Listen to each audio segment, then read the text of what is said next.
All right. Hello and welcome to the Helping Friendly podcast, where we are recuperating, trying to put our head back on straight after that absolutely insane second night at Bethel. Something about Saturday nights at Bethel. You know what I mean? I Something about mean, it. I think I'm getting the idea. You think you're feeling it. There's Yeah. something in the air, there's something in the soil, there's something in the water table.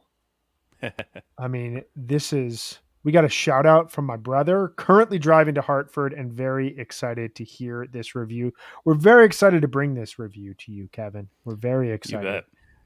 We are Jonathan is so excited he is fanning himself in Oh, postcards right now. I may It swoon. is You may swoon. I swooned, I don't know, 3 or 4 times last night. I took my dogs for a walk this morning and I swooned again.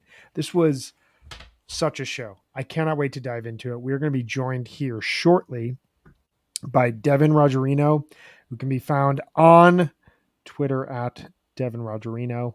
We are going to be talking through the show last night. Devin saw a bunch of shows to kick off this tour. He's been to a bunch in the first week of tour, so he has some really good on the ground perspective in terms of what happened both last night and like where that fits into the larger tour. We're going to talk about a lot of stuff today. It's going to be a packed show. There's so much to get into. I'm sleepy, Brian. I did the Wook Plus post show last night, and I was up way past my bedtime. So How did that show go for you? it was great. It was fun. Andy Michaels from Jump Radio was on too, and we had a good time. I could have probably talked for hours about the show just Yeah. right then last night. So hopefully I have the energy to do that today because there's still lots to say. There's still lots to say. I had it all planned out. I was going to sit there and soak in the after fish show after show with you. I was going to watch it from my couch. My daughter, who is an incredible sleeper, decided last night, for whatever reason, midway through the second set, to wake up and hang out with us. And so she was out with Good us choice post on her part. show watching Peter Pan. Which, when was the last time you watched the animated version of Peter Pan? Probably more recently than you'd guess. Um, I couldn't tell you, but it's been a little bit, but not super long time. Yeah. I don't really think it's culturally appropriate. There was a lot in there where I was like, wow, you just cannot make this in 2022. They have a disclaimer before you watch it. Still a really Yeah. fun movie. And she was super into it. She was just like standing in front of me on the floor at like 10:15 at night, just like pointing up at the screen whenever the kids would fly. And I was like, this is what happens. So I couldn't do any more post fish show fish content, but we should tell you all Damn about it. Wook Plus. I know our good buddies, they have excellent content that we encourage all of you to be checking out. The Lot is pre-show on Wednesdays throughout tour. They'll be interviewing guests, interviewing fans, hanging out before the band takes the stage, as well as the After Fish Show After Show, which is just an excellent name for a podcast version of all of this hang with fish. The After Fish Show After Show, which is live 15 minutes post show. Great people like Jonathan Harder on it. I think I'm going to be on it. I'm pretty sure I'm on it next weekend for the Oh, sweet. Merriweather shows, which I'm really excited about. But you can watch that on Twitter at Wook Plus, as well as on YouTube if you search Wook Plus. Lots to get into, like we said here. We want to tell you a bit about a few of our friends and sponsors. We do, however, have a very special announcement to make. At Field 319, you've won a pavilion ticket to Fish's Hartford show tonight. You entered the contest, gave a great review. You were selected at random. We will be in touch with you here today for ticket transfer information. But if you're hanging out watching the show right now, if you're listening, whatever it may be, you have won a ticket. We will get in touch with you here today to transfer that ticket for you. Enjoy the show tonight. Sunday Night Fish in Hartford. I think it's going to be special. I mean, it's almost like they're playing quite well. Congratulations, Field Congrats. 319. Congratulations. And we should give a big shout out right here for he's not producing the show, but he might as well be. Jordan Sheldon says, if you're tired, I hear that you should try some Passion House coffee. And that is some fantastic fanfare right there because our sponsor for today's podcast is Passion House Coffee. Jonathan, would you like to tell us a bit about Passion House? Would I? Here at Osiris, we are powered by a few things: music, of course, but also coffee. And we're always drinking Passion House. Now we have our very own blend, Ocean of Osiris. Please visit passionhousecoffee.com to get some of this and some of their other coffee today. You could use the code OSIRIS, OSIRIS. That's easy, right? For free shipping on every order.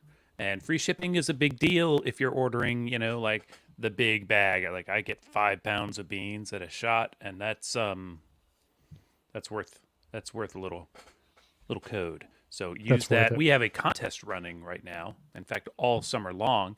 For each Fish show, we'll be giving away bags of Ocean of Osiris coffee every time Fish plays an ocean song.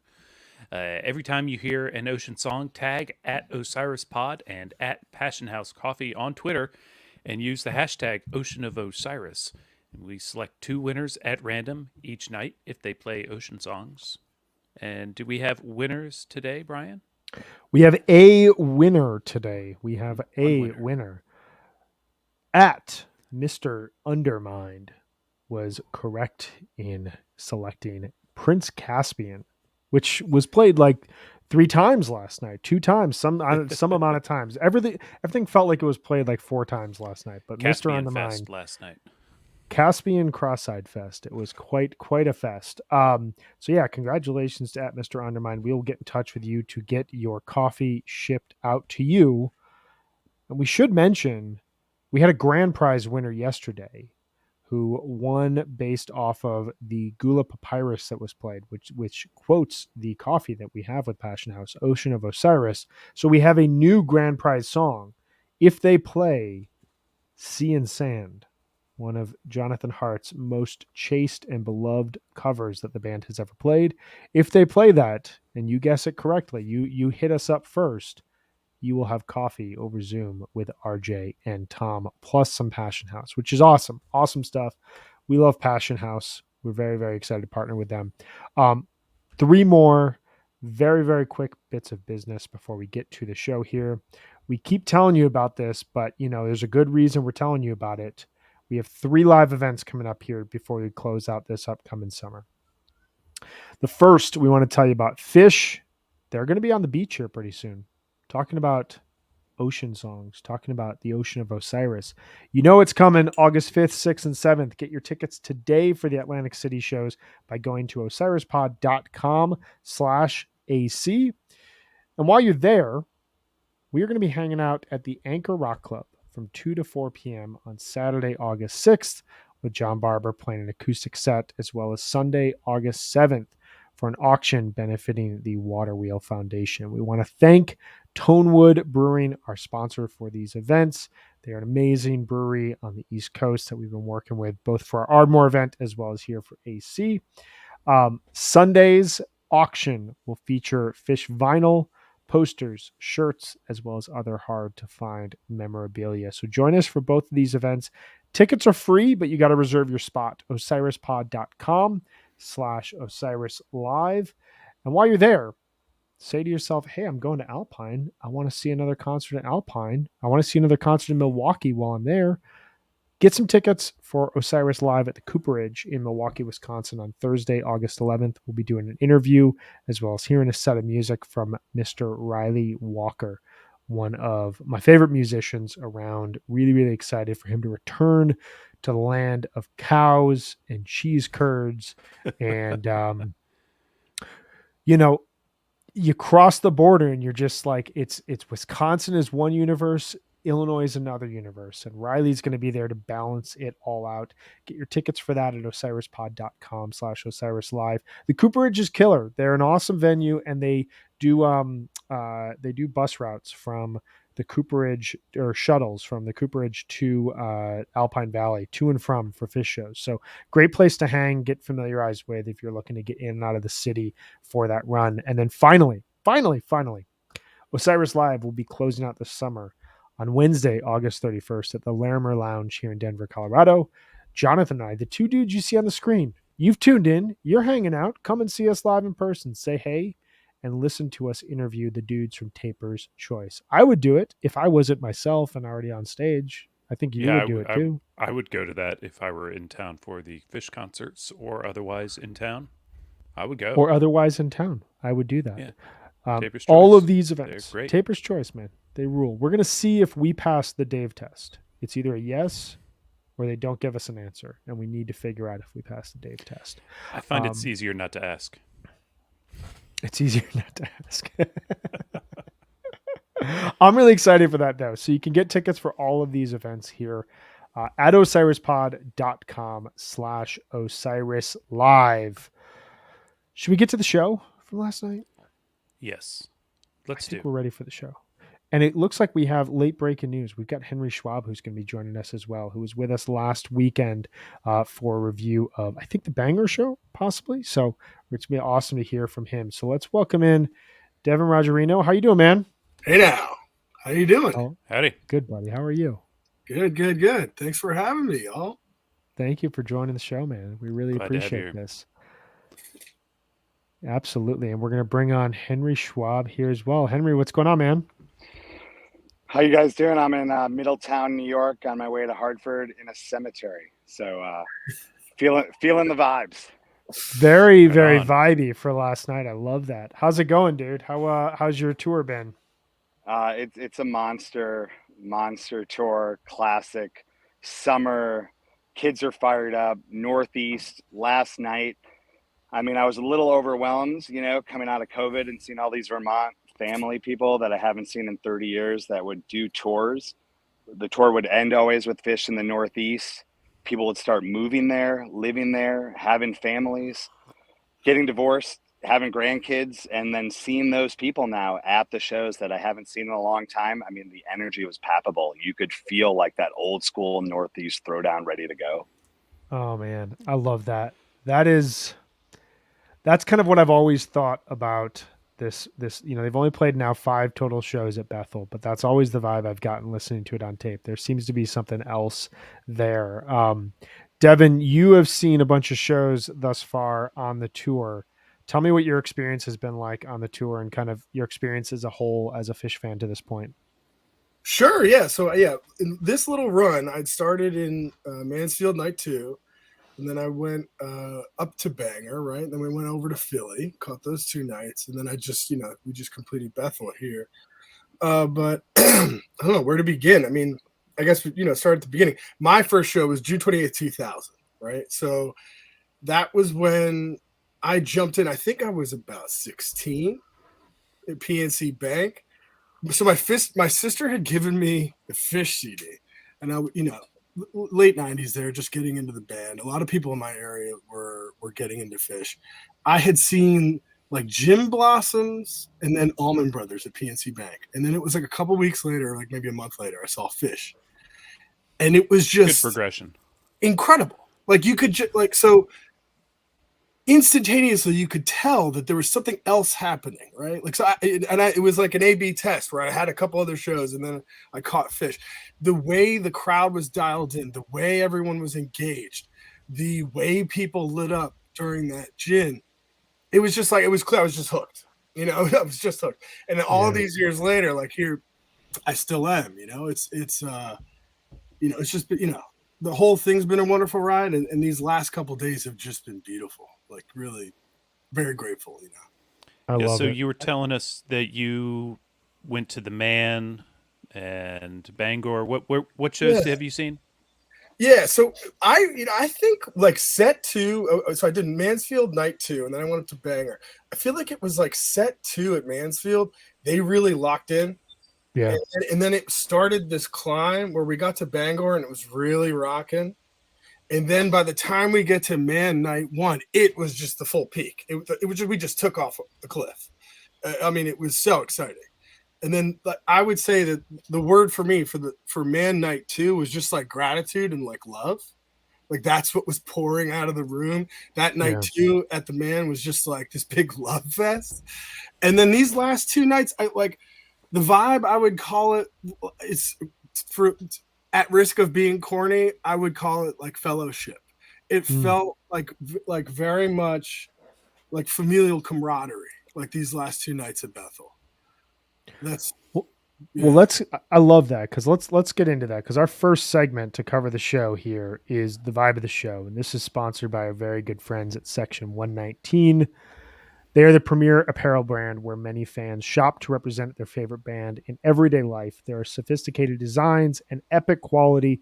Section 119 offers donut-inspired button-down shirts, board shorts, dry-fit polos, and hoodies, among many more awesome clothing types. You can use code on the screen, SUMMER22, for 20% off, a discount on your next purchase. You're absolutely going to love your new gear. And once again, that's 20% off your next order with code SUMMER22, excuse me. So on that point, the vibe, both of you have talked about, just like initially, without us even asking, this kind of like old school family type of vibe that you're feeling at Bethel. Henry, starting with you really quick, like there's obviously a ton of history to this venue, even though the band has only played it 5 times. What was it like for you pulling up to the venue, walking in? Like, what was the vibe for this overall show for you? Yeah, I mean, we had a little build up for it because I actually have the Section 119 Grateful Dead board shorts, and we went swimming. We went swimming right before the day, the opening show. So Thursday, we got up there early. We have the Airbnb. We got the great crew. We got the great food in there. We have the ferns, the moss, the hammock and back. Classic upstate New York with the dares going by, and we went swimming.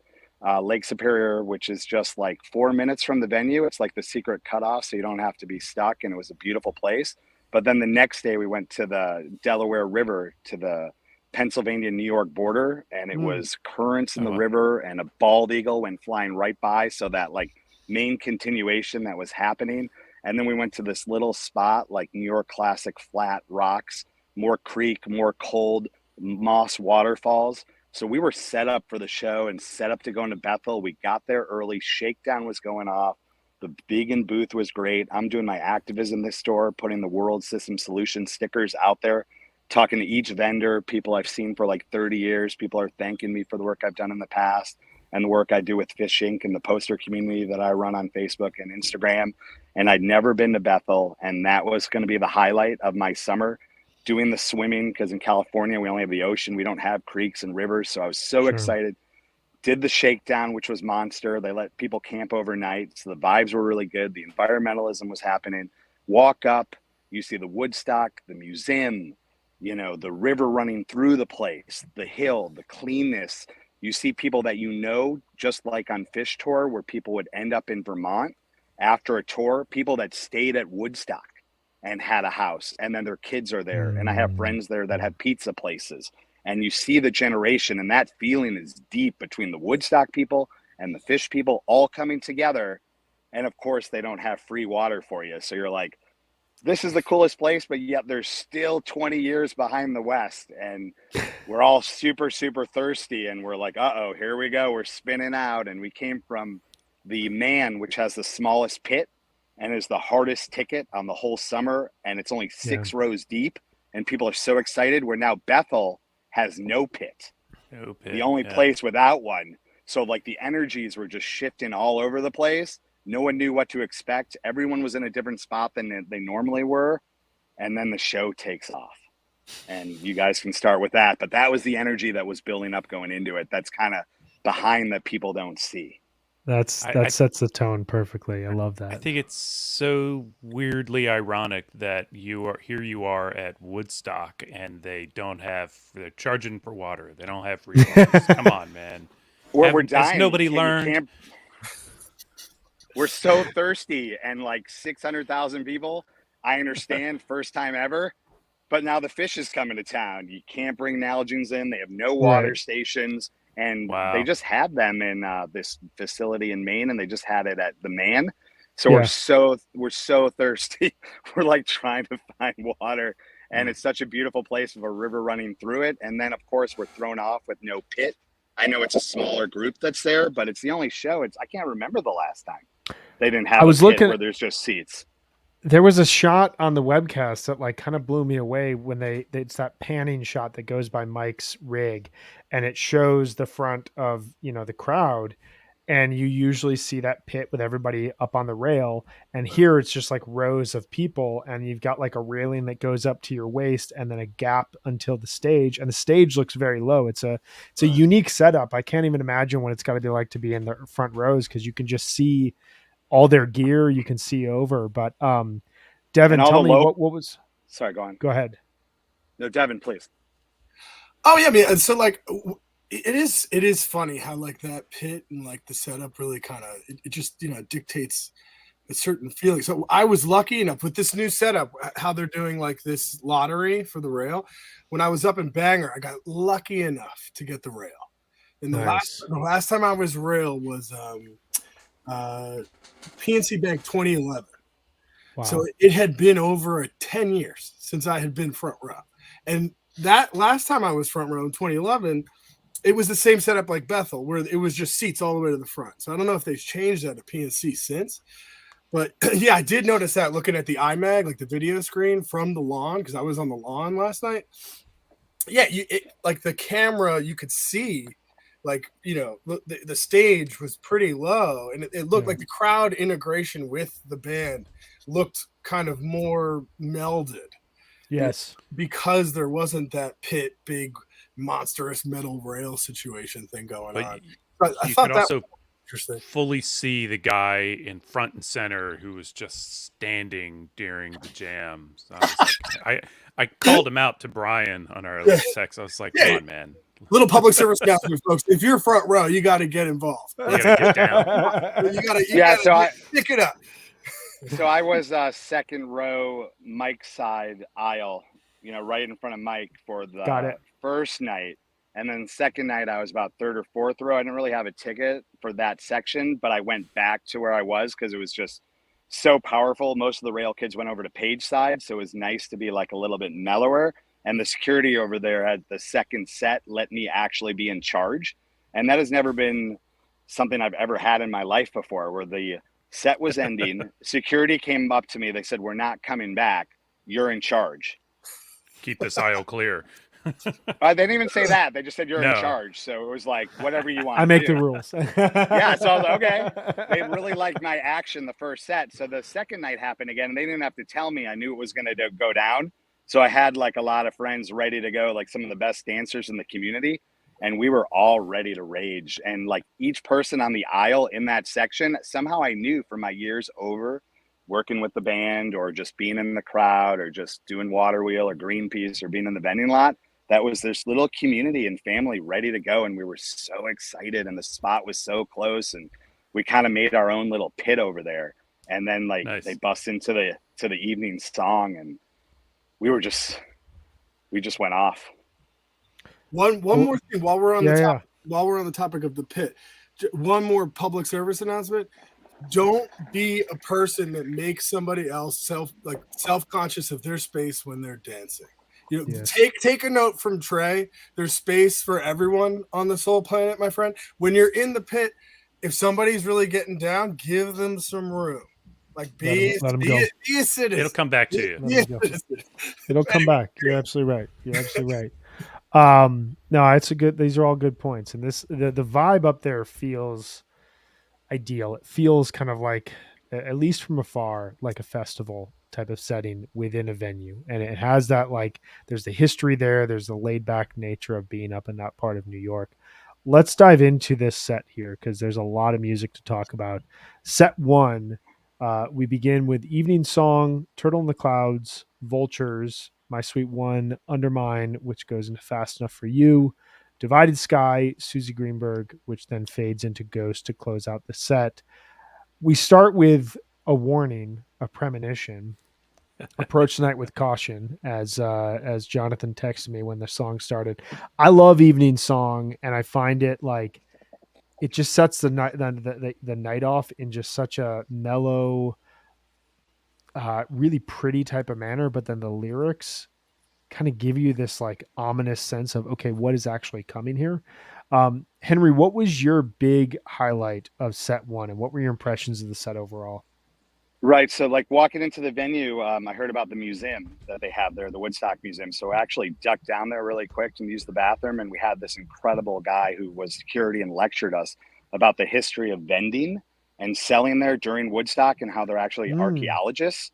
And he gave us this incredible rap, and they figured it out through like rock formations, photos, like collecting stuff over the last 30 years. I felt like I was like in Jerusalem, where they kept on digging deeper and finding new things. And it was so spiritual and so cool. And it brought that energy up for me to learn that kind of stuff. And just looking up at like when the Grateful Dead and when Crosby, Stills, and Nash played, how they had these 2 to 4 o'clock in the morning set list times with these monster sets. And it's just like, we were just blown away. And it was a 5-minute talk. And I put it up on my Instagram page, his speech of explaining it. But we were primed and ready to go. And I totally agree with you. That set started like slow. And it was pretty and it was nice, but we definitely felt like the shadow energy coming in. And yeah, so it had that slow vibe to start. Things were building, but for me, it just started a little slow. And, you know, Turtles, we obviously love, Vultures, we love, but it was just like a little bit of a darker, slower energy until My Sweet One, Undermine. And Undermine, of course, was great. And the whole set's great, but it was like a classic Undermine. Nothing was like overwhelming for me at that point. And then it went into the pretty Fast Enough to You, Divided Sky, and Susie Greenberg, which was jamming. And that first set was just kind of like classic and good and deep and dark and solid. But compared to the rest of the tour, I didn't think it was like overwhelming and the best set of the tour or anything. I think it was just really solid and really good, and we're really psyched to be there. But I was kind of having the anticipation that that second set would be just a monster. It's an interesting thing structurally. I find sometimes they'll come out and you'll have this just overwhelming amount of energy in set one, and it will almost be too much. And the second set will then flip and be a little bit more mellow. But then other nights will be similar to this, where this first set starts out a little bit more mellow. They're not in your face yet. There's not a ton of initial surprises. You get midway through set one, though, and something happens. And something that happened last night was the Undermine jam went into this type 2 space for the first time since Dick's 2012. They kind of go into like a minor key, and it's about 5 or 6 minutes of really pretty, really interesting jamming before going into Fast Enough for You. Devin, what were your impressions of the first set, and what was your big highlight? It's funny because I was gonna say, right, I feel like Undermine is where it like locked in. That's where it locked in. But getting back to the beginning, Evening Song, I really like that song. I'm glad that it's back, and I think it's apropos, being that like we're 5 days into this, you know, people are really digging in the tour. You know, it's a good reminder from the maestro that you know, folks, take it easy, Like let's not go too far. Have your fun, but watch out, folks, because it can take you. So I mean, I thought it was great, and then right. But like then the set kept going. Undermine for me, right? I see it's I always like I can't tell sometimes when it goes type 2, type 1, what have you. But for me, my note was just like, I don't usually take notes during shows, but I did last night. For me, the note I took was right here in Undermine was when it clicked. Like I felt them lock in. I felt the shift gears into what becomes the rest of the show. So I would say that's my first highlight, but then Divided Sky, man. So was there a double vocal jam during Divided Sky? Like, I didn't know what was going on. I remember vocal jams always, and then it seemed like they stopped, did something, and then it seemed like they went back into it. You guys probably know more than me. My eyes are closed. I'm spinning. I'm spaced out. I'm not as technical as a Scott Marks. Like after the shows, I ask him to send me a set list from Biz Archive, and then I ask him like prep me to get ready for the show. So of course he said Undermine and Ghost are the winners. Make sure you mention that. But we all see it differently. But Divided Sky, I remember it was just like, did they go back into it? Like what was happening? I didn't hear them go back in, but it was just very crisp. It was very beautiful, and it was like such a well-placed version because like you could tell. You guys can tell me better being there, but like on the webcast was right around the time it had just gotten dark enough that it was starting to like make that turn from first set towards the second set, but you could still see some lingering light. It just looked like a beautiful time of night to play Divided Sky. Yeah, and then I mean Yeah. Trey's tone, like Yeah. Jesus, Yeah. like Trey's tone is like, it's. I've got this one buddy, like he's friends with all my friends that we go to these shows with. He grew up in this musical family, but he's not into Fish. He doesn't come with us to the shows, but he always cops to the fact that Trey has the best tone in all of rock and roll. And last night, that Divided Sky toward the end, the clarity and the siren call of those notes, it's so clear, it's so crisp. Like, go back and play it back. It's just delicious. Like, it's just so good. And the set ends so solidly. I mean, the Divided Sky. Susie Greenberg was the classic rocker, and we've all been hearing Trey talk about Susie Greenberg recently. I mean, for me, there were the rumors that like it was Fishman's girlfriend when we were younger, and like, who is this person, this mythical figure? And then recently, Trey said like, Due to Life contacted me and said that he wanted to sell her art at one point recently, and like the whole art side of her came in, and then Trey made the comments like it was her first show. Like, is everyone just messing with me? Is this another Trey like mind? No, it was her first like, show was at was at MSG night 2. She had never seen Fish. She was Due to Life was in love with her in college and was chasing after her and wrote the lyrics, and they coined us. I mean, I can't really imagine what it would be like to walk into Madison Square Garden, have nothing to do with a band, but like they've played, this is like what, the third or fourth most played Fish song ever, and everyone around you is yelling your name about like, you know, a guy that you just decided you know, we all dated people in college, and then we're like, okay, you are not the person I'm going to spend the rest of my life with, and you just move on, but like your story is like planted in Fish's history. I also think so funny. I was just noticing this looking at the set list. It's really interesting to me. They open up with 2 relatively new songs, Evening Song, Turtle in the Clouds. Vultures is kind of this rare missing link within the story of the Ghost era. My Sweet One is, you know, slightly rare in this era. Undermine is another song that like we get kind of new, like a new step into jamming at Dick's 2012. But then it ends with these 3 songs, 2 of which are like old standbys: Divided Sky, Susie Greenberg, like some of the most played Fish songs ever. And then Ghost, a new song in 97, 25 years ago, but like a song that kind of represented this shift in the band's career and is always there, no matter the era. There's just a lot of like interesting set list placement here in terms of where they're putting new songs, where they're putting old songs, and where they're kind of making musical messages. Jonathan, what was your big... Go on. Go ahead. No, Jonathan, go on. What was your big highlight, Jonathan? I'm torn. So the Undermine jam is terrific. I really like it. It's good. What the whole thing is about, I don't know, math, numbers, so 14 minutes or something, about the same length as Divided Sky. But really, I think it's Ghost. You know, they finished Susie Greenberg. Trey hits a chord. Nobody else is playing. My mind immediately goes Ghost Santos, Ghost Santos, and then he plays Ghost, and God bless him for it. Like, Santos would have fit and been fine as a set closer, would have been rocking big for a set closer, but this Ghost is killer, and it's hot.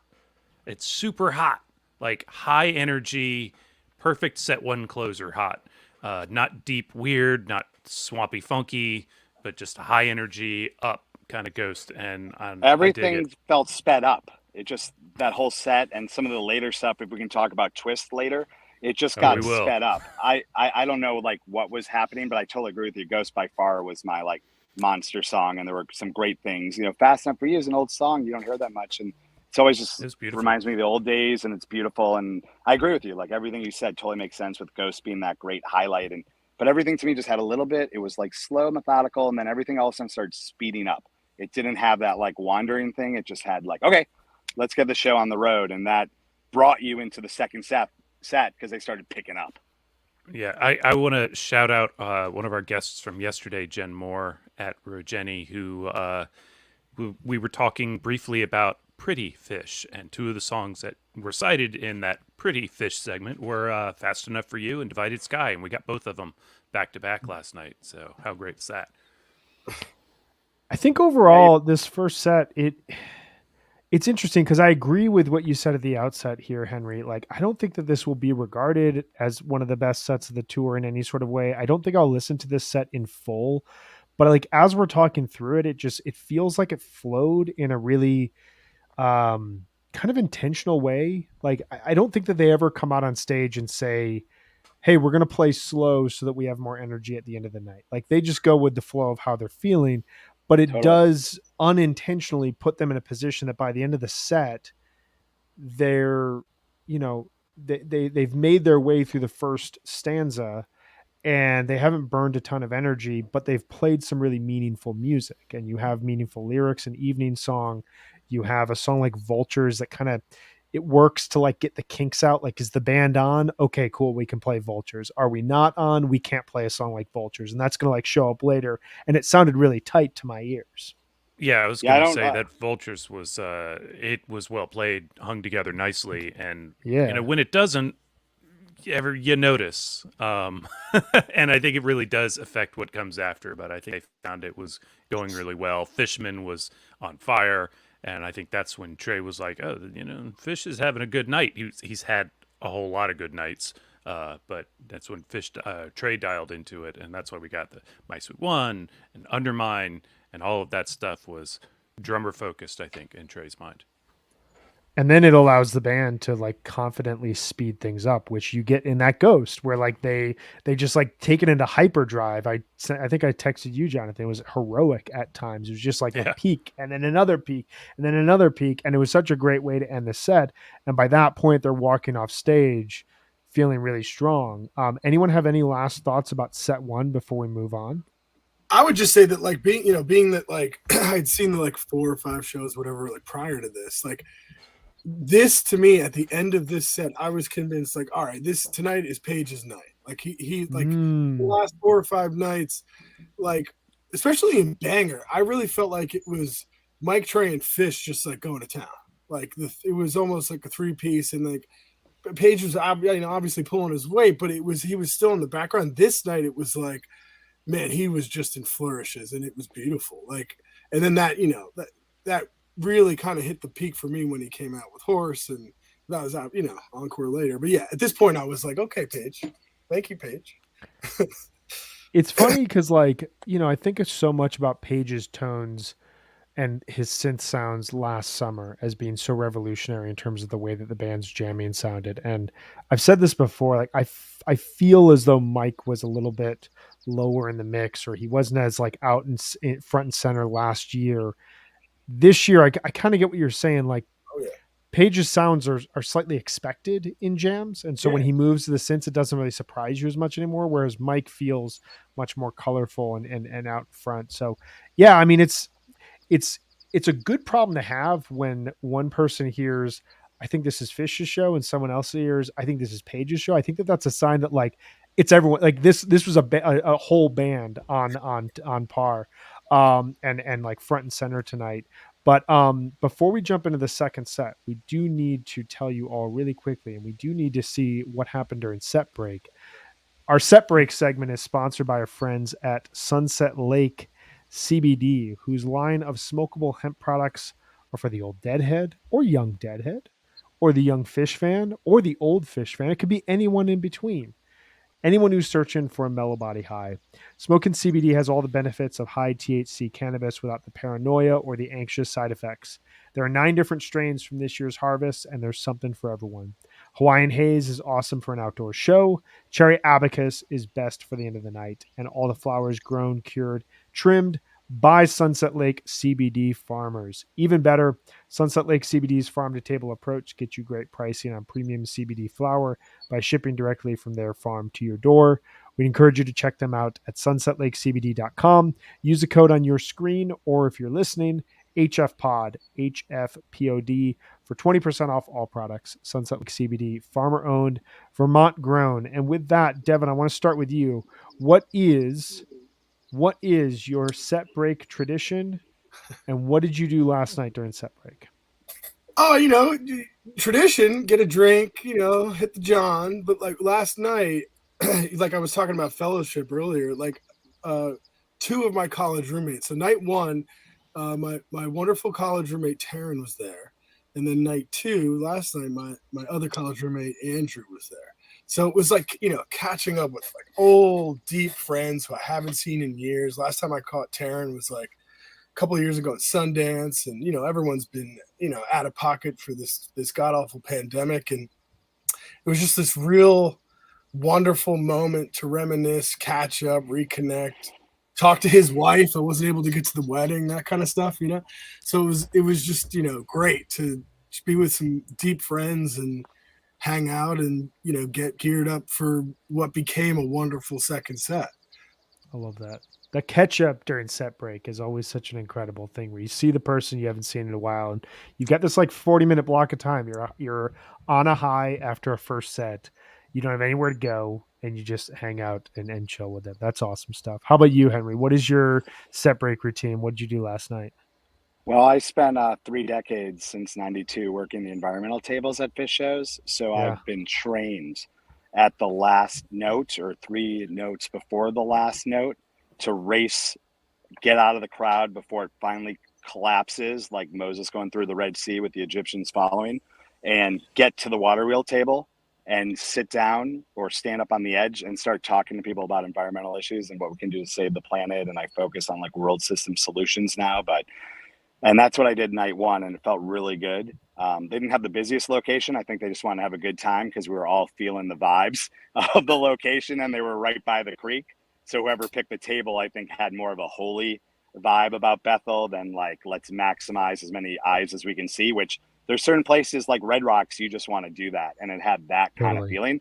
But tonight, or on last night, what I did is, since I knew security was putting me in charge, which is never a good idea, just for future venues, if any of you are watching it. I mean, I totally know what I'm doing. I'm sure they are. And it totally worked out great. But I kind of told like the people that I think are like some of the greater dancers in our community, the more groovers that need a little bit more space. I'm not a great dancer, but I do need a lot of space. Like you were talking about earlier, let the dancers dance. I'm a pit person. I'm a dancer person. So I couldn't agree with you more. Like, we're there to groove. And I haven't been in chairs since I can remember, to be honest. Maybe Madison Square Garden one night, like in 2012 or something, but I haven't, so I have my own like weird situation with how I see shows, but we just kind of like took over that aisle and we went to the rail, like in between the seats in the aisle to mic zone. And we were just like so ready to blast off. And then, so the crazy thing is Stephen Koshland, fictional character, one of the original like OG people. He's just saw 730 shows. A lot of people had seen the picture I posted of the cake they brought for him at the Man a couple nights before. And then he even told me the story that he had like a Pollock, because this was a Pollock show. So the energy is even higher when you get a Pollock print. And it's the 25th year anniversary pretty much from the Great Wind. That monster 25 years ago, and he put little like hidden things into the poster to mark up with it. So like all the poster people are going crazy to me too in that whole subsection. And then he had it. Sorry, poster nut bags. Poster nut bags, yeah. And he started going into the show, and he thought they were going to stop him with the poster, and then security said, "Oh, I saw your cake. Come on in." so like that picture I put up helped the OG, and then all of a sudden, he was there at the rail with us right before it started. I had never seen him on the rail. Just like Pollock, the first time he ever went on the rail was Deer Creek 16 intermission. He asked me to like text Paige. I'm like, I don't have Paige's number. You're his best friend. You went to college with me. You text him. Why don't you just come down on the rail with me? And I brought him down to the rail that night, and he's never left. And then Koshland came down to the rail, and I'm like, pushed him right up there. And then the set started. So I'm like, there were so many synchronicities going on with this night and this show and these people and this energies. And I was connected on so many levels and multitasking through security and like with fans and the music that I was just so primed and ready to go. And my friend Jesse Lauer was there too. And he had made a post the night before. He's been waiting 27 years to dance with me. And he got to do it. He's like a famous DJ in our scene who does like movies with a lot of bands in the musical scene. If I could give a shout to him, one of the nicest people I've ever met. And he was there with me too. And and then the set started with Prince Caspian. If I could bring it back, the monster one is Magnaball. But before that, the monster one was the Great Went, when I brought my wife to the side of the stage. My last night working for Greenpeace, we closed on Greenpeace at Fish. brought her to the side of the stage, second level. She started spinning the Caspian. Of course, I moved to California and married her like right after that. And then, and so everything was just going. I mean, the Caspian was just like, we're off. It's Bethel. It's Woodstock. They're not giving us water. They're not going to stop us from grooving. That Woodstock energy was there, and off we go. So please continue. Perfect. You guys set this up perfectly. This sounds like the best kind of set break where you're there, you're in your spot, the right people show up, you're making reunions, you're hanging out with people, furthering friendships, furthering relationships. And they come back on stage, and yes, they open up with Caspian. First time it's ever opened a second set, which was really cool. It's opened a couple shows before, but never opened a second set. That goes into Cross-Eyed, which goes into Miss You, which goes into Set Your Soul Free, which we will get into this. The controversy around, did they go back into Cross-Eyed or did they stay and Set Your Soul Free? I don't know. I don't think there's differing opinions. We'll get to that here. Doesn't Scott Marks make the final decision, or is it you guys? How does it work? Scott Marks, to me, Marks makes the final decision. I'm looking at the fish.net. He sent me it's not on his There's sheet. no Cross-Eyed. There's no going back into it, and I heard it. So if you guys need me to talk to him and like muscle him, let me know. Oh, we've tried that.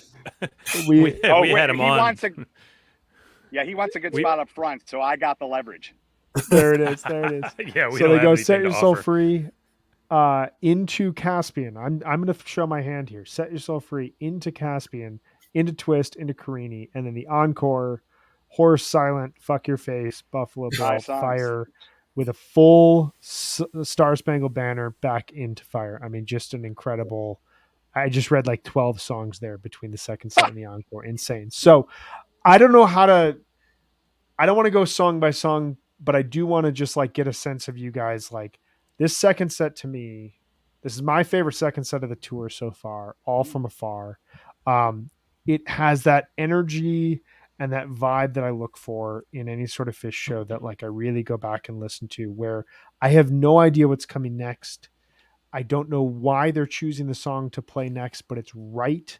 It's that like, that's the right selection. Even if like in my own like dedicated fan listening head, I wouldn't call that next song, or I wouldn't have chosen it myself. It all fits. It all flows. There's new sounds. There's new ideas. There's things that happen that like, I feel like I've never heard before at a Fish show, but then also like speak to the nature of what it means to listen to this band. Henry, tell me, what was your big highlight from set 2 and kind of what was your thought of the overall set? So obviously it's hard to pick one highlight. I'm a moments guy, more so than a set or a show. Yeah. And so my favorite song of 3.0 is Cross-Eyed, the Cross-Eyed San Francisco 8/19 12 that the band did during the dinner of the movie. That got me back into Fish. Cross-Eyed, my favorite moment in Fish possibly is the opening second set, 96 Omni, being up there and they go into Talking Heads. Definitely my favorite Halloween. Maybe my favorite, not opening of a show, opening of a set, but maybe my favorite moment of song, of energy. I mean, there's certain times. So I don't know why, but Cross-Eyed is my favorite song of 13. I think I like 3.0. I think I like how they go in and out of things. I like what they did in San Francisco. So of course I push Caution out of the way and I go to the rail for that. He gets Caspian, I get Cross-Eyed because I'm ready to blast off. It wasn't my all-time favorite Cross-Eyed. It was still like incredible. They did a super, super great job with it. And like going back and forth is definitely like my groove in the scene. So, I'm always going to give like a lot of props to Cross-Eyed. Set Your Soul Free, and along with like 5 or 6 other songs and in late 3.0, 4.0 are why I go to Fish shows now. They jam these things. You don't know where the jam's going to go. A lot of them are more classic in the new songs than you do. But last night, I didn't know what they were doing. Like they were just jamming and doing things and you had no idea. Sometimes it works, sometimes it doesn't. And it was just so out there and it was so new. They're like, is this like a new era? Are they coming up with a new sound? Because sometimes Trey just does that. And like, you don't know when that new era, that new sound's going to happen. And last night you felt it was new. And to see a band 39 years into their start that can keep on coming up with new sounds. I mean, have we ever seen anything like that? That is such a good point. That's a good question. I don't know. That is something we've talked a lot about here through the first 20 something shows of 2022, where we had Mexico, MSG, the spring run, and now this, where we were constantly going back and forth of like, a lot of these jams sound like the jamming from 2021, which doesn't seem like a bad thing. It just they haven't found a new sound. I felt like last night during that Set Your Soul Free that they were taking risks which could have all completely failed. Like there could have been moments like 5 or 6 times during that Set Your Soul Free where they just couldn't connect, and then they fall apart and they just go into the next song, and the jam isn't, whatever it became. And every single one of them, every turn, every risk felt like it paid off, and it felt like they were all kind of on the same page, and that felt really exciting. Devin, what about you? What was your big highlight of the set, and what were your thoughts overall on it? So the cross-eyed, it reminded me back because I was there in 2011. So like in 2011, they played this song, and if I'm not mistaken, that's when Trey kept throwing around, "Oh, Paige's house." I don't know if you all were there, right? So like, and it was funny because it like that immediately brought me back to like that venue. Then like none of the like pavilions were there, none of the pavers were there, like all that infrastructure at the top like didn't even exist. It was just that shed. So like it was just so funny, like hearing that song, thinking about like how 10 years later, yeah, the venue was progressed. But then jumping ahead, when they hit Soul Free, I love that song. Alpharetta last year, go back and listen to that Soul Free. It is so good. It rips. Fishman is doing this like layered double beat where he's like rocking off the bell on the ride, and it's just crazy. So like that Set Your Soul Free from Alpharetta really set the bar for me. This one got close, but it didn't hit it. I'm going to be Insurgent. My highlight here for this set is Miss You. So I think it's the best version of Miss You I've ever heard. Definitely the best version I've seen live. And then just to take it personally real quick. So my dad called me up night one at the Man. And he said, Devin, today has been 25 years. Today's the anniversary. Today's the day your grandfather died 25 years ago. Wow. Francis Rogerino. And, whenever you hit, when you get that song, I don't know who you are. I mean, whoever you are, you're thinking back on, those people you've lost, the loved ones along the way that are no longer here with us. That song is a meditation, a connection with those people. And it brought me back there, connected me with my grandfather. And, I'm sure I'm not alone in that experience. So that, I think Trey's guitar playing at the end of it is just superb, well crafted. To me, that's my highlight. And the thing I love about like what he does is like you can't get the peaks of like the Carini or the twist if you don't go down first. He brings you down. Yeah. He brings you into that low gear, reconnects you, chills it out, and then bam, So I think, for me, this is my highlight. Yeah, there was a lot of interesting things everyone said, and I just want to give a shout out. I don't usually fluff too much. I mean, obviously I fluff fish, but I'm not afraid to say like it wasn't a great time, certain nights or certain songs or certain shows. But you guys are on fire on the show. I mean, I don't see the band like you guys do, and I really appreciate how you guys like understand all the things that are going on clinically, right, and how you guys explain it, and like it's awesome. Thanks, I mean, man. It's like I really appreciate it, and it gives me a whole new perspective on everything, and it like kind of like completes my show experience now. So I'm kind of getting addicted to this. So thanks again for having me on the show. I'd love to do it again because you guys are on fire and it feels so good. And right on. I mean, what I would say is Set Your Soul Free is kind of like an anthem to like the new school fans 3.0 like activism. And I don't know if Trey's trying to do that kind of stuff. I've asked people back there. They go, no, Trey's the same. It's, it's not all love and light and all meditation. He's still the same guy. And we've talked about that in previous shows. He's still competitive and wants to throw down. But on some level, I feel like he is, like, we believe it. I'm love and light. I mean, I'm West Coast, California progressive. And when you hear like Set Your Soul Free in those lyrics, I mean, that's what we do on a daily basis. And it motivates us. And, he's just like this figure to us, not like godlike or anything, but just, we all know what it is, like who he is and how it affects us and why we spend all of our time, money, and energy following this guy around. And I'm so psyched he did that. And my last thought on the set was Twist, which is a song I twist. I spin. I didn't spin at all. That's the first time I haven't spun on a twist. Someone else told me they were crying. What did you guys see going on that the twist was so different? I felt Oh, go ahead. Yeah. I was going to say, I feel like the crowd was a little lethargic. Like the woos were half-hearted. They weren't there. Guys, step up your woos. Come on, get in. That may be the only time you hear that on the show. You know what I mean? If you're gonna go for it, go for it. Don't go halfway here. Either get in or get out. But yeah. I don't know. That might have been a lawn perspective, because down low, it was the classic 50% on, 50% off. Yeah. You know, it was like egging on the woo. Half the people liked it, half the people didn't, but people were wooing. But the twist, it was just like everyone told me it was different.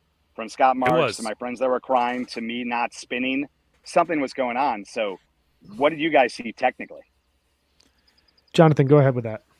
Well, so I'll start with the twist. I mean, the twist had kind of the twist had show closer energy. Honestly, it had something akin to what the Ghost had closing the first set.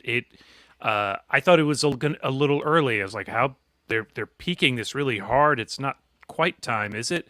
And they went big and major chord and positive feeling. They didn't go into the maybe this is a little Santana-ish grooves. He didn't bring it down all quiet and plinko-y or any of those kinds of things that we often see. It got big peaks, and they could have closed a set with it. Like, it would have sounded right no matter what the clock says. But just enough time to give us that little punch of Carini, I thought, which is cool. But I want to go back and take this chance to talk about my highlight. But before I do that, I think that both of these sets really, they opened kind of the same way, right? You've got a chill energy to start. Caspian also has the, I had a good laugh thinking about the people who were like, oh, fucking Caspian, and, just turning off the free stream at their house or whatever, and how wrong they were, because A, Caspian's a good song, and B, this Caspian had a jam in it, and then they kept like laying on highlights for me. Cross-Eyed is a good jam. Last night on Wook Plus, we, one of the persons on the show was not psyched that they played Miss You. And to me, it felt like the Cross-Eyed Jam had, at that time, run its course. It kind of came down and melted down into nothing. And Che was like, all right, we're going to play a song. Because if the jam runs its course, you don't want him to just be like, okay, new jam. I mean, are we just going to put a comma and then jam? Like, that's not what they do. It's not what we want to do.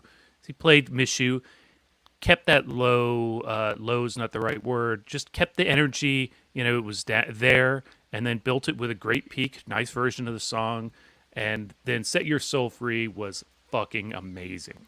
Like, that song, it's a springboard, right? And it goes any direction that they are feeling for the night, and this time it went deep, dark, but high energy dark. Mike going right into his synths along with everybody else. It really did feel like, robots, shuffling around in my brain while I listened to that. And that's my highlight. It was outstanding. The Cross-Eyed hints jams were so cool. And, but they just kept going and shaping this 21-minute monster. It's amazing. Yeah, it's so cool you say that, because that's why I go on tour. I mean, how you just described it. Set Your Soul Free, the new song that he's most excited about. He's always most excited. I mean, I did the Riff tour, right? Every other night they played half the album, the next night half the album. Everyone's complaining about it. It's like, you don't know this band if that's why you're going to come here and complain. They're into it. I don't listen to people complaining, so it's always funny when I hear you guys complaining about, they're playing Caspian, or like Set Your Soul Free isn't like one of their all-time greatest jams right now, and if you're not going to show to see them play that, you're missing out and you're not happy. Right. So it's so cool to hear you explain it like that, because that is exactly why I'm here. Well, and it's interesting because I think, to the points you guys are making, like two thoughts I have. Number one, Miss You, one of my favorite new-ish songs from the band, and I'm right there with you, Devin. Like, that is a song that I think the accusation around that song is it's too direct in terms of what it's too on the nose about the sentiment, and the title is too on the nose. But to me, that's the point. Like, grief and losing someone isn't really supposed to be nuanced. It's like in your face, and it's intense, and it's there like constantly.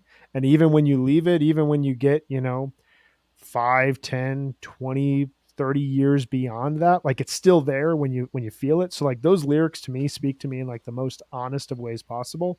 And I think it's really interesting when you think about Joy was played in a very similar spot the night before. And Joy to me always feels like he had to write that to be able to write Miss You. Like, Joy is that is his experience of Very losing good. his sister. And 5-6 years later, he writes Miss You about the experience of what it's like to like still have that shadow 5-6 years later. Shadow and then sad, also the shadow sadness. Yeah. Like, and then also you get the encore on night 1 of A Life Beyond the Dream, which he writes about his best friend that he loses. Like, there's these 3 moments that kind of tie these shows together in ballads, which you go back 20 years in Phish history, that's not happening. Like, ballads are not going to be like these like linear points that like actually connect these shows together. It hit me, and it made the then transition into Set Your Soul Free, which it feels so aggressive in terms of what like you talk about like California progressive, and you talk about this idea of like love and light.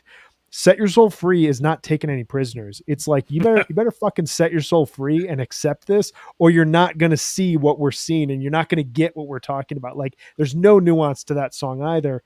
Burn it And down. that And there's song, no toxic positivity either. I mean, that's exactly what it is. He is cutting edge, and that's where we are right now. And like, Santos was like the rock anthem of the band, or the Phish Nation, like 3-4 years ago. Now this becomes like the new like Phish Rock Nation. And he's just, I don't know how he can like just be so with the times and so on it. And like, Crosby, Stills, and Nash would do that with Ohio, and like Dylan did it with turning like, was it 50 years ago now, or 60 years ago? 60 years ago, with turning Newport folk, which is happening right now. Turning that electric. People weren't there. They actually went to Newport folk. I'm like, what are you doing? But it's like, Dylan made that electric and blew it. He is doing it today. And I'll go back to what I said. Like, what other band, all the same people, 39, 40 years later, are still able to do this and be cutting edge and get us like still 30 years feeling that we have to come and we can't miss it, and the FOMO's there. I mean, it's as hot as they ever been. And if you saw Miss You with Bob Weir in that Nashville show in 16. See, I mean, everything I was there like, not to mention it. Yeah, I was second row. I mean, it was just like right in front of Bob, and it was like the emotion, Trey's emotion. I was friends with his sister. We raised money for Haw River Assembly, the nonprofit organization she believed in North Carolina. I mean, that energy's there. I mean, I see Trey's face. I look at his family sometimes. It's real. I mean, all this stuff is real. Those ballads, like, it went from dad rock to wherever we are right now. I can't even describe it. And they'll talk about it. You guys will in 5 years where we are now with the new sound. And we're just living through it, and we try to enjoy every moment. I want to shout out this comment from Russ Tab. And this is something that I said last night also, sort of. So he says, Miss You mid-set breather is much more acceptable when there's an improv heavy fourth quarter. During most of 3.0 would have signaled the end of jamming for the night. And I totally true. They were years where coming to the ballad slot late in second set, and then it's just got a couple closing songs and stuff. And so what I said last night was that I could get the possible disappointment of landing in a ballad kind of that early in the second set. Of course, I love the ballad, didn't disappoint me, but I get that. But looking back at the rest of the whole set, after the fact, how could you complain? How could you even begin to complain? Well, you guys are so I'm so glad you guys will take the energy on in our scene, and that you guys will listen. You guys will talk to the people that are unhappy, and that I've been in this 30-year bubble.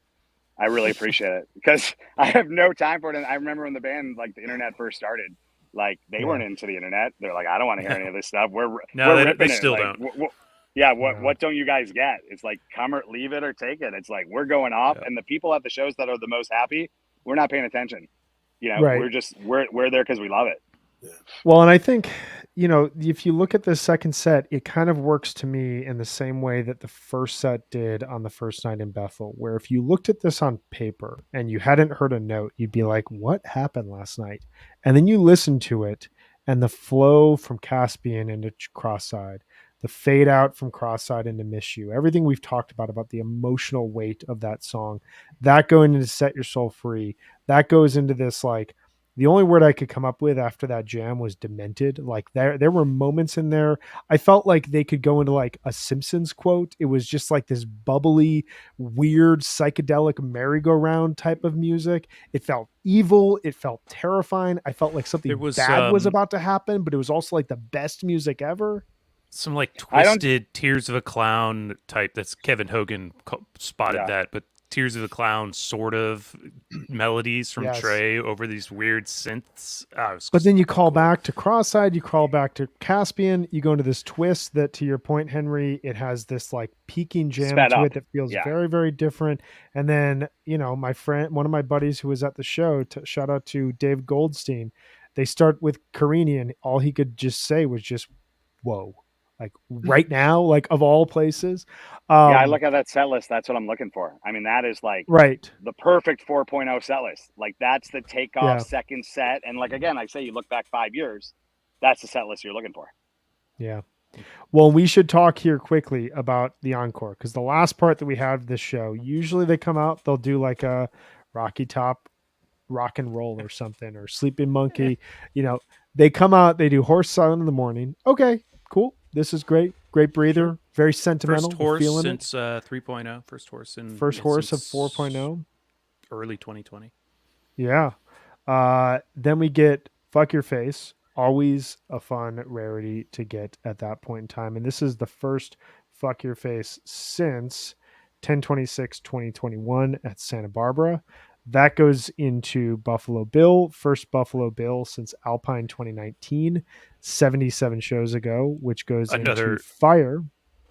Another shout out to yesterday's guest, Jen Moore, who called for Buffalo Bill, and she got it. She wanted Buffalo Bill. So good she for her. got it.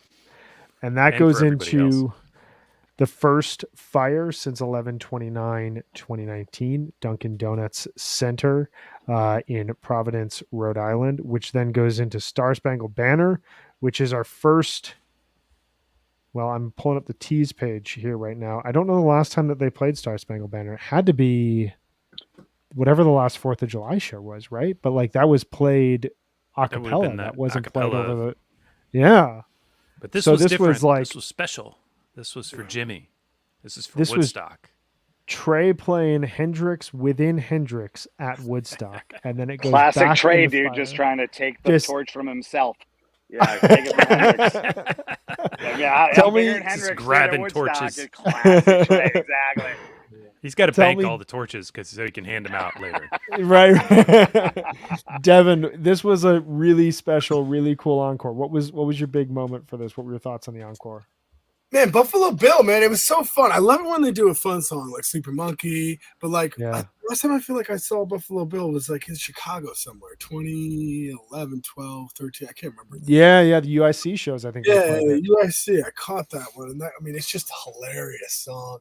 So that was great. Fuck Your Face is rocking, and then Fire, man, he just ripped it. I have to admit, I didn't even catch the Star Spangled Banner until I was like re-listening this morning. I was like, oh man, like I like it just slipped right by me. Yeah. But because I guess it was in a different key or something like that. But I mean, it just It was like overall, they were all playing Fire, and Trey was just ripping it over that. But I mean, it was just right, so apropos with Woodstock, and just a great ender to a great night. I mean, the one thing I also wanted to throw in somewhere, I don't know, tweet at me if you could find it, but I'm pretty sure I heard a Chest Fever tease somewhere. It could be just a coincidence. It could be just a handful of notes, but like I heard it during the show, and I was driving this morning, re-listening on the way back to Jersey, and I heard it again, and I can't love remember that. if it was the first set or the second set. It's somewhere in there. If you find it, please tag me. But anyway, yeah, I mean, this I'll have to look for me, that the up. highlight here is Buffalo Bill because that was fun. I haven't seen There's that Buffalo great- Bill this century. Like, come on. There's a great, just on the Chest Fever note, there's a Carini from Alpharetta 2018. I think it's August 3rd. They play Carini in the second set, and it's got a legit Chest Fever jam. I cannot recommend it enough. It's 20 minutes, and it's unbelievable. Did they play I just checked Ophelia my as the walkout music? PA walkout music after? was Ophelia because you got the band right down the road making Big Pink. Right. I just checked my stats. I've seen 3 Buffalo Bills, which seems Oh, nice. like I'm kind of cheating the system a little bit. That's why I haven't gotten an Albuquerque yet. But yeah, that was kind of the moment. Fuck Your Face happened, and then Buffalo Bill happened, and my wife and I were watching the show, and she just started laughing from the couch. And it was the sentiment I That's felt what like I a was lot of doing people probably too. had in the venue of just like, of course, why not? Why don't you just play Buffalo Bill? Like, this is amazing. Henry, what was your big Yeah, highlight of the encore? I mean, we definitely felt like they weren't going to stop playing for a while. We definitely felt, Yeah. or at least, I mean, I shouldn't like talk for other people because I project sometimes.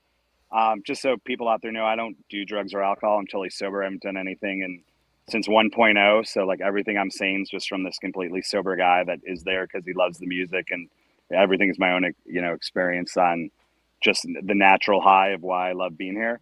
But yeah, it didn't seem like they were going to stop at no point. Usually they do the one song. I'm like, okay, here's the second song encore to finish it. But obviously the second song wasn't an ender. So you kind of felt like it was just going to keep on going and keep on going until they get to that point where, for me from the early days, Fire was one of those songs, which would obviously end a monster small show. And I've been, it's not as popular anymore. So I ask at times, when are they going to bust that out again? Because it's always one of the more rocking ones. And we're trying to kind of guess a little bit, not think about it too much for Woodstock, what they would do. So, of course, he's on his A game again, makes all the right decisions. Everything's exactly. We follow Trey, bow down, whatever you do. I don't question. I'm there for him to just go out and do what he does. And I'm super happy. I don't question when Jordan passes the ball versus a shot. I don't question, Trey's song selection. I'm here for him and his whims. And if he wants to play acoustic the whole show, that's why we're there. And Fire was exactly what I needed. It was the highlight for me. I'm here for rock and roll. I'm a rock and roll guy. I'm a jammer guy. I want to get my ass kicked. I want to get knocked down. That was the one of the 2 shows. It's a monster second set. I got to think more about it as like historically where it's going to end up. But that's how you want to end a Woodstock Bethel monster 2-night run. And Fire for me was it. That's it, man. That's it. Yeah, I think I spent most of Buffalo Bill laughing on the sofa next to my wife, who was, I think, baffled because she's not a deep fan. She likes Fish, but she doesn't know and she didn't know the song either. She's like, I don't think I know this song. I was like, oh, honey, you saw it with me at Hampton in '99, and she, she's like, oh, okay. But I was just what a fun encore. Like Horse Silent was good. Let's just point that out. And Trey Absolutely. played Horse. Very well played. That Like was everything. really nice.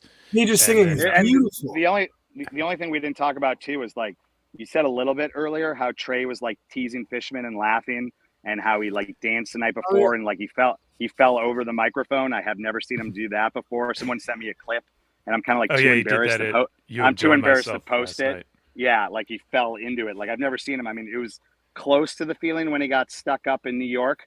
Like no one was terrified, but it's like the closest I've kind of seen like to is Trey getting older? Is he losing a step? He's getting stuck on roofs. Yeah, he was just and he's like dancing falling over, like any of us, you know?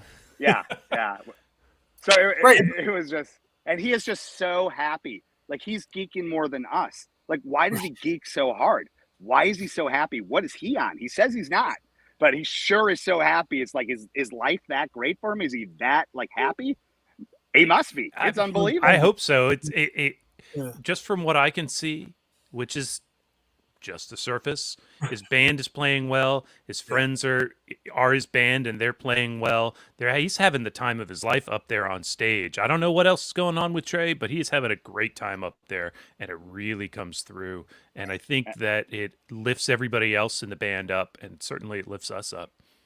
I know the best part of the last 3 years in COVID was how like reignited he got and the amount of new songs he wrote and how he was forced to go into whatever he does as a musician.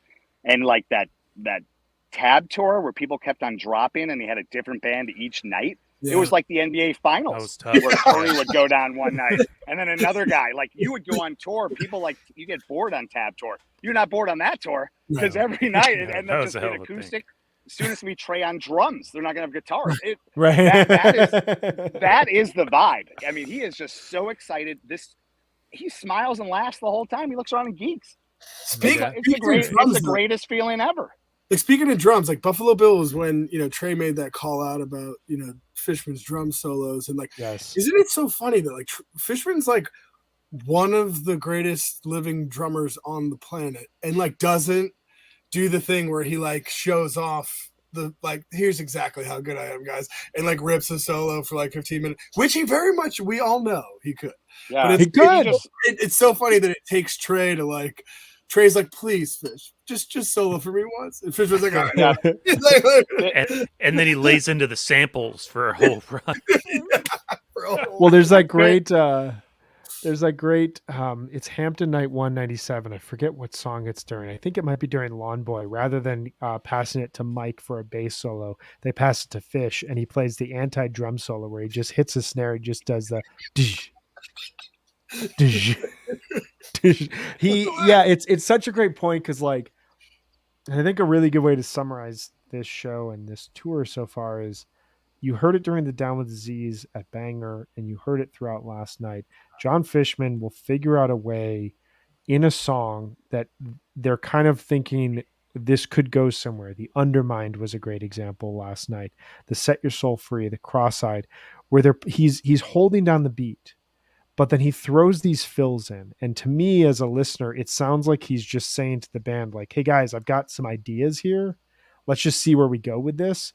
And there's a moment in that Down with Disease from Banger where Trey starts playing a riff and Fishman starts throwing out like even more complicated riffs beyond Trey. And it's almost like a competition. You mentioned it, Henry, like, the perception around Trey is he's all love and light right now, but he's still that guy who's like, no, I can like shred your face off. Like, and I'm going to do it right now, and there's that sensation between the two of them of like, oh, you can play that. Okay, cool. I can play this. Right. And that seems to be pushing this band together. So, it's this hilarious moment where Trey has to say, you need to play a drum solo because I want to hear a drum solo. But like, the reality is the communication with them is this like next level. I'm going to play this. Now you play this. And there's just this back and forth with them right now that's so infectious to listen to. Yeah. And I see it from like the outer inner circle, I'm not in their inner circle at all, but I obviously know people over the years. And Fishman was nice enough to talk to us about the environmental work we do at World System Solutions for 90 minutes at 10 o'clock at night, the night before Man, and totally made time for us. And he was just like so engaging, and he was so kind. And he said like, he still calls me Greenpeace Henry, and said like 30 years, I never asked him for a favor. And, so I asked him, just, can we meet and talk about it? And he was nice enough. And he came. I thought it'd be a 10-minute quick meeting. He stayed for 90 minutes. He's like, yeah, Trey texted me and I got to learn Space Odyssey. So we just sat around with Sadie drinking coffee. Sadie had tea, and we just talked about the environment in the world. And he was really into like Sun Ra and deep thoughts.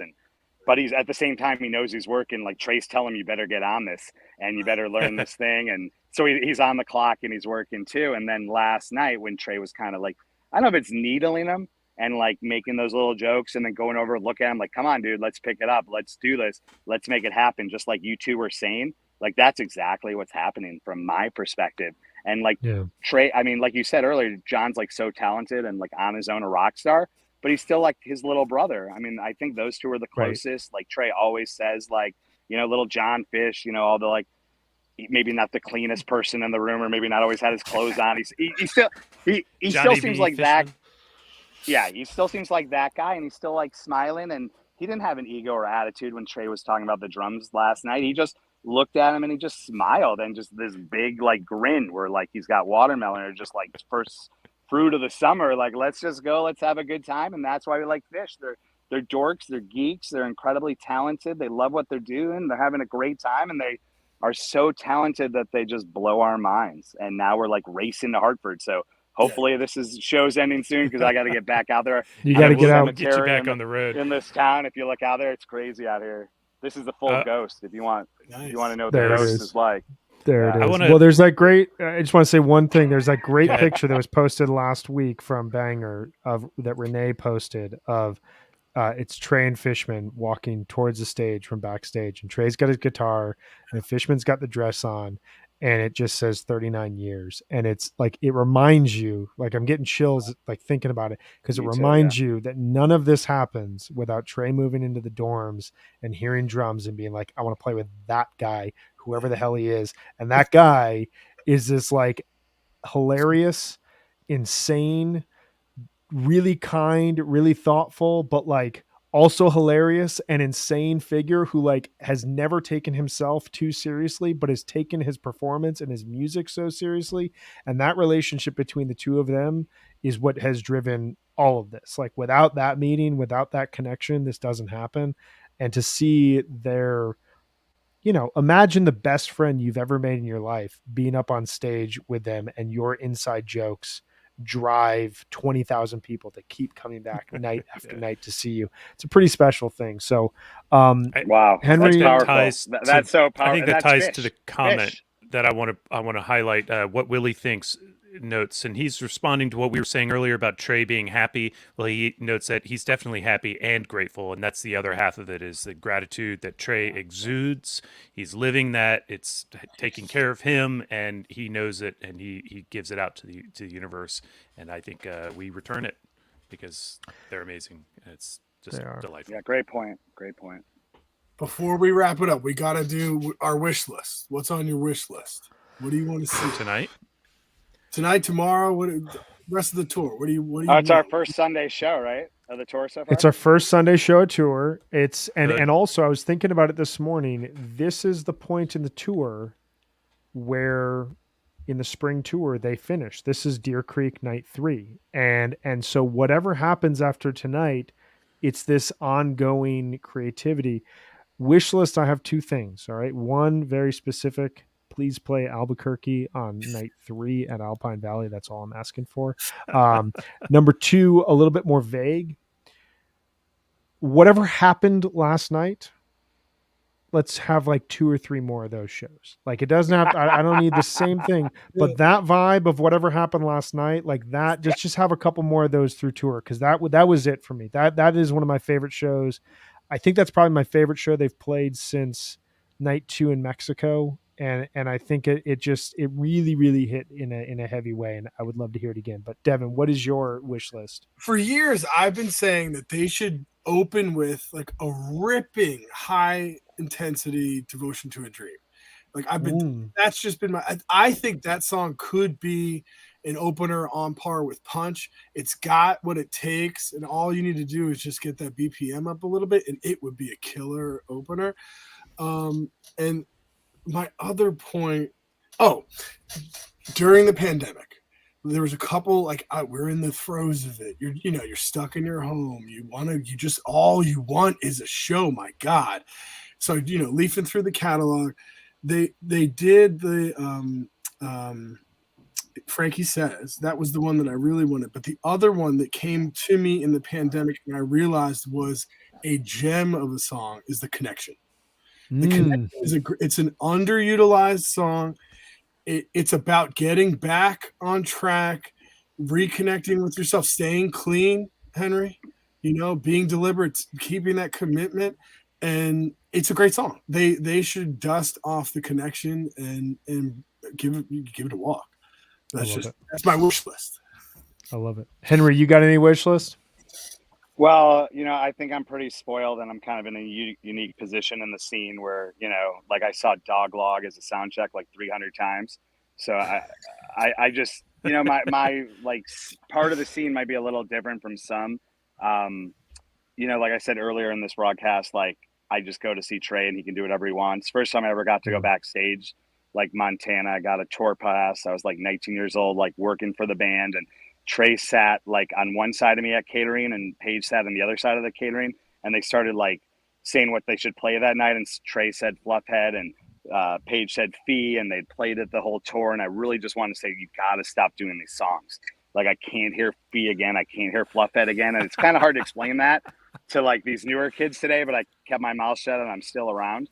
So again, it's like, I have a unique perspective, but the only thing I ever really wanted to hear was like Dark Star and like a Grateful Dead set. And like my favorite, Bay Area show between the Warfield 95 and that show I just mentioned, the Bill Graham 12, was the Phil and Friends Oh, God. for 415 through 417.99, and they open like with the Help Slip Frank.